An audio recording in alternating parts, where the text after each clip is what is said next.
ഞാൻ എൻ്റെ വീഡിയോസിൽ പലപ്പോഴും ഉൾപ്പെടുത്തുന്നതാണ് ഈ ആത്തമരം. ഇതിൻ്റെ സീസൺ തീരാറായി, എന്നാലും ഇതിൻ്റെ പഴുത്ത ഒരു പരുവൊക്കെ എങ്ങനെയാണെന്നൊന്ന് കാണിക്കാമെന്ന് വിചാരിച്ചു. രാവിലെ നോക്കിയപ്പോൾ ഈ രണ്ടെണ്ണം ഏകദേശം ഒന്ന് പഴുത്ത് നിൽപ്പുണ്ട്. എന്നാൽ അതിന് ഒരെണ്ണം പറിച്ചെടുത്തു കേട്ടോ. ഒരു റോസ് കളർ ആവുന്ന ഒരു ടൈമിൽ ആണ് നമ്മൾ പറിച്ചെടുക്കാറ്. പിന്നെ 2 ദിവസം എടുത്ത് ഒന്ന് ചൂടാകുമ്പോഴത്തേക്കുമാണ് ഇപ്പോൾ നല്ല രീതിയിൽ പഴുത്ത് വരിക. ഇത് ഞാൻ കഴിച്ച ഒരു പീസിൻ്റെ ഒരു ഇതാണ് ആകെ എങ്ങനെയാണ് ഇരിക്കുന്നത് എന്നുള്ളത്. നാടനത്തേക്കാട്ടിലും കുറച്ചും കൂടെ മധുരം ഒരു പൊടി താഴെ കുറവാണ്, എന്നാലും ടേസ്റ്റൊക്കെ ഉണ്ട്. നാടനത്തേക്കാട്ടിലും സമയം എടുക്കും ഇത് കായ്ച്ചു വരാനും പഴുക്കാനും ഒക്കെ. നമ്മളിത് വെച്ചിട്ട് കുറച്ച് നാളായി. ഇതിപ്പോൾ 2ാമത്തെ തവണയാണ് ഇത് കായ്ച്ചു വരുന്നത്.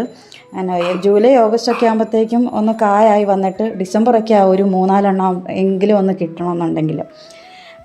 എന്നാണെങ്കിലും നമ്മുടെ വീടിൻ്റെ മുറ്റത്ത് ഇതുപോലൊരു ഫ്രൂട്ട് ഏതെങ്കിലുമൊക്കെ കാത്തിരുന്ന് പഴുത്ത് കഴിക്കുന്നതൊക്കെ ഒരു സുഖം, അതൊന്ന് വേറെ തന്നെയാണ്.